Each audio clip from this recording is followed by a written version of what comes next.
Yes, you've all imagined it.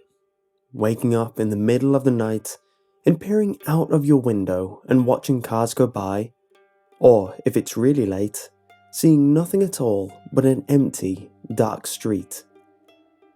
If you're lucky, your street will have lights to illuminate the way for late night workers or the occasional lost soul. I, however, was not lucky. One night I woke up, and like all kids too active to go back asleep, I stared out my window and watched the street. I say watched because I never seemed to stare when I was a kid. Staring was just being fixated on something without giving notice that it was there. Watching was examining something in your vision. I loved my view from the window because my house was at the end of the street where it curved off into a turn. My window was on the first floor and faced down the street. Cars going by never seemed to bother me, but this time, something did. While I was watching the street, I noticed something out of the ordinary with the view. Usually, a row of streetlights strung down my street and illuminated the smooth, black pavement, alerting drivers to the curve at the end. But this time, something was different. I couldn't figure it out at first, but then I saw it. About 2 streetlights down, there was someone standing underneath the light, as if he was escaping the darkness to recover in the pale, orange glow, or coming from it. His back was to me and he was facing down the street, just as I was before. Something was very odd about this, as there was a bus stop at the end of my street where people could wait for it in a little glass and metal shelter out of the rain. But this man was just standing under the light, not doing anything but staring. He wore a black fedora and suit with matching shoes that shined in the light. What was even more strange was that he wasn't carrying anything with him, so I couldn't figure out if he was waiting for someone or just being weird. I had wondered what time it was and quickly grabbed my clock. It read 2:03 a.m.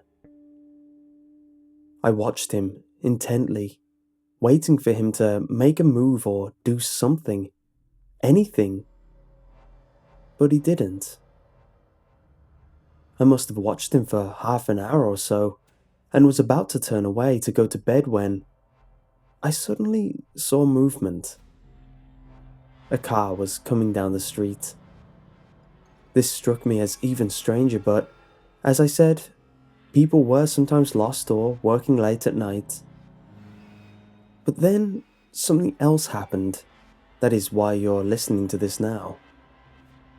The car came down the street and stopped dead center in front of the man. The headlights were off so that the driver wouldn't wake anyone up on this street. A door on the side opened for the man to get in, but before he got in, he turned and faced me.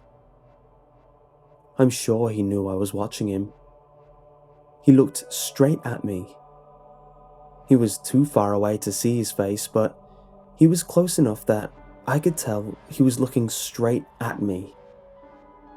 I quickly ducked and hid underneath the covers, like the common child. I knew the indestructible layer of cotton would protect me from any evil that tried to get me.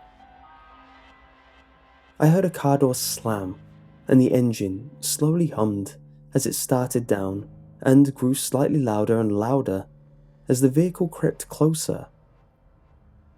I was so nervous, and my heart was racing. Then, I heard a sound that stopped my heart completely. Right outside my house, I heard another car door closed shut. Then, an engine creeping and humming away. They obviously dropped off the man outside my house because I saw their weird engagement. I willed myself every second to get out from underneath my blanket and check to see if he was outside.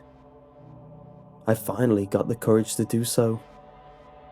When I looked outside, I was struck with a huge force of relief when I saw nobody was out there.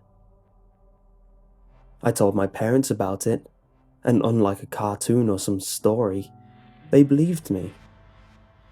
"Probably just a business exchange," my father said as he munched on some toast. I was relieved yet again to have my parents on my side.